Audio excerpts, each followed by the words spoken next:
वो मांग रहे हैं पैसे, कभी मिडल ईस्ट से, कभी चाइना से।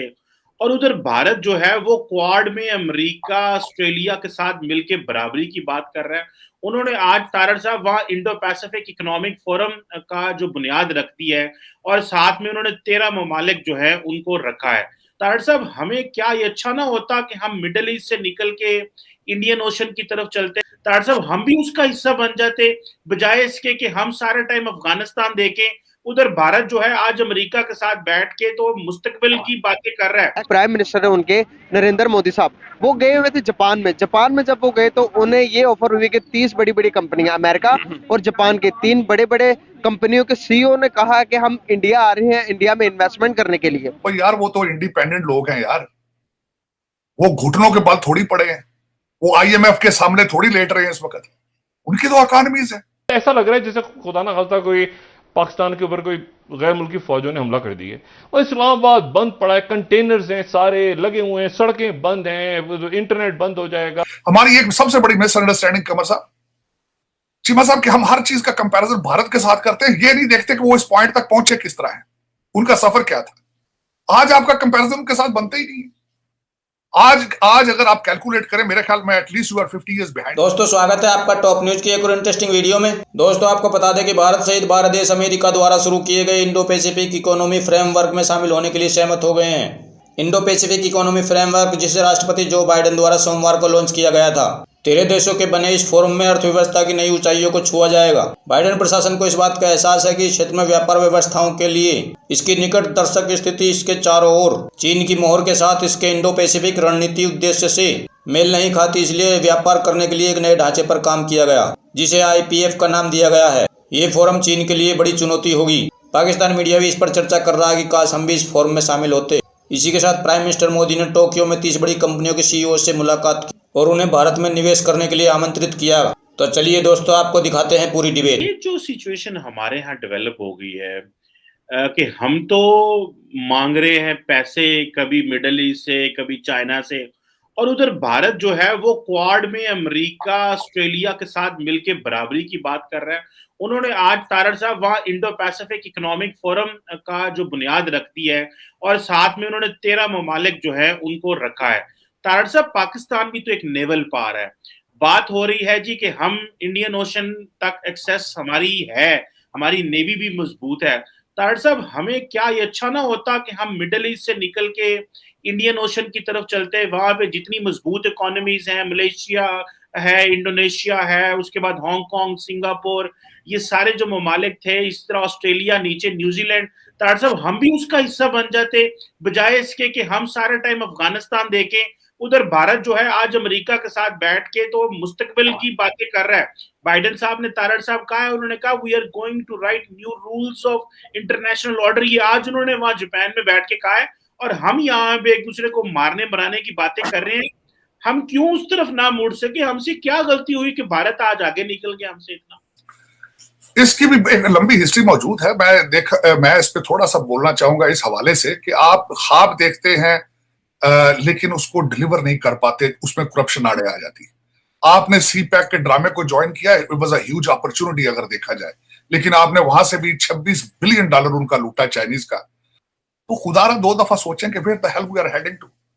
और आप बिल्कुल बात जो कर रहे हैं भारत के साथ, आज मैं बल्कि ये आपसे बात ये करना चाहूंगा, हमारी एक सबसे बड़ी मिसअंडरस्टैंडिंग चीमा साहब कि हम हर चीज का कंपैरिजन भारत के साथ करते हैं, ये नहीं देखते कि वो इस पॉइंट तक पहुंचे किस तरह है, उनका सफर क्या था। आज आपका कंपैरिजन उनके साथ बनता ही नहीं है। आज अगर आप कैलकुलेट करें, मेरे ख्याल में at least you are 50 years behind them. आप उनके साथ, इन्होंने CNN के साथ बैठ के आज इमरान खान साहब ने फिर दोबारा अपने आप को कंपेयर किया कि भारत रशिया से तेल ले रहा है। और यार वो तो इंडिपेंडेंट लोग हैं यार, वो घुटनों के बल थोड़ी पड़े हैं, वो IMF के सामने थोड़ी लेट रहे हैं इस वक्त। उनकी तो इकोनॉमीज है, उनकी फॉरेन पॉलिसीज है, नेशनलिज्म है। आप जिस तरह भी कहें, मैं 100 क्रिटिसिज्म कर सकता हूं इस वक्त अगर कहें नेगेटिवली मोदी एडमिनिस्ट्रेशन को, लेकिन एक जरूर बात, जो दुनिया के अंदर नेशनलिस्ट मूवमेंट चली थी, सिर्फ एक वाहिद मूवमेंट इस वक्त सक्सेसफुल जा रही है नेशनलिज्म की, वो मोदी साहब की। और मेरा ख्याल में दुनिया को सीखना चाहिए उनसे कि how he has promoted nationalism, how he has जिस तरीके से उसने the way they are handling. मैं हमेशा ये समझता हूं कि अगर आप खुद किसी चीज को इजाद ना कर सकें, आपको अच्छाई को कॉपी कर लेना चाहिए। लेकिन हमारे वो एक कहते हैं कि जिस तरह मैं कई दफा पहले मैंने कहा है कि डायलॉग नहीं करना, बात नहीं करनी, कारोबार बना लेना हर चीज को, सियासत को भी। लेकिन जब तक आप इन चीजों से ऊपर नहीं निकलेंगे, आप जब तक मनमोहन सिंह की पॉलिसीज को पढ़ें, किस तरह उसने India came out of all of it, उस पर देसाई साहब की उनको आपकी चीजें पढ़नी पड़ेंगी, आपको देखनी पड़ेंगी कि टेक्नोक्रेसी क्या होती है, किस तरीके से कौम अपने आप को पुल करते हैं, किस तरीके से नेशनलिज्म को प्रमोट किया जाता है, किस तरीके से वफाक बिहेव करता है, सेंटर किस तरह स्टेटों को इक्वली ट्रीट करता है। ये सारी चीजें देखने वाली हैं। और हमारा इस वक्त तो कंपैरिजन नहीं है उनके साथ। आपका कंपैरिजन तो इस वक्त योर डायरेक्शंस टुवर्ड अफगानिस्तान, आपका इस वक्त कंपैरिजन बिल्कुल एब्सोल्युटली नहीं बनता भारत के साथ। आपका तो कंपैरिजन बांग्लादेश के साथ भी नहीं बनता, जो 1973 में जो छोड़ के जा चुके हैं। They are stronger than you are. अब भारत के साथ मैं इस चीज का शुरू से इसके खिलाफ हूं कि आपका you always compare everything with India. No, I think it's not at all. आपको पहले होमवर्क करना होगा, अपने आप को मुआशी तौर पे स्ट्रॉन्ग करें, नेशनलिज्म प्रमोट करें, उसके बाद देखा जाएगा कि क्या किसके साथ कंपैरिजन करना है। राइट नाउ आप you are in survival mode. आप इस वक्त अब bleeding is going on, bleeding रोकें सबसे पहले और उसके बाद डायग्नोस्टिक होता है और आपके इलाज। तब जब भी कोई पेशेंट IR में जाता है चीमा साहब, सबसे पहले ब्लीडिंग रोकी जाती है। Right now you are bleeding के बाद देखा जाता है कि डायग्नोज क्या करना है और आपको दवाई क्या देनी है। तो इस वक्त तो आप हालते जंग में हैं, कंटेनर है, आग है आपके आसपास लग चुकी है, बच्चे माच से तीलियां लेकर निकल चुके हैं घरों से। और इस वक्त अगर हम नहीं तो कुछ भी नहीं है। आपकी ये पॉलिसी है और ये मैं दुआ गो हूं कि पाकिस्तान अल्लाह ताला बेहतरी फरमाए। हुकूमत में ज्यादा तलखी और मुझे इस बात का खतरा है कि जो ज्यादा पावर का यूज हो रहा है ना, पावर ज्यादा यूज हुई है। ऐसा लग रहा है जैसे खुदा ना खास्ता कोई पाकिस्तान के ऊपर कोई गैर मुल्की फौजों ने हमला कर दिया है और इस्लामाबाद बंद पड़ा है, कंटेनर्स हैं सारे लगे हुए हैं, सड़कें बंद हैं, इंटरनेट बंद हो जाएगा, ये करो। मतलब लोगों को डरा धमका के, पता नहीं खुदा जाने लोग डरे सहमे बैठे हैं कि पता नहीं क्या होने वाला है। ये हुकूमत का काम नहीं है। हुकूमत का काम यह है कि लोगों को आराम से, मतलब हुकूमत को इस वक्त चाहिए था, अगर हुकूमत होती कहते कुछ नहीं हो रहा, एक हो रहा है मामला, फिर अपना काम करें। इंटरनेट बंद, रावलपिंडी में तातीलात, मेट्रो ट्रेनें बंद, मोटरवे पता नहीं बंद कर रहे हैं, उसके बाद GT रोड बंद हो रहा है, कई जगहों पे स्कूल बंद, मरी रोड बंद, पता नहीं क्या। मतलब यहाँ पे खुदा जी, ये तो मतलब प्रॉपर जंगों की हालत में ऐसा नहीं हुआ इस्लामाबाद जैसे इस वक्त हो गया।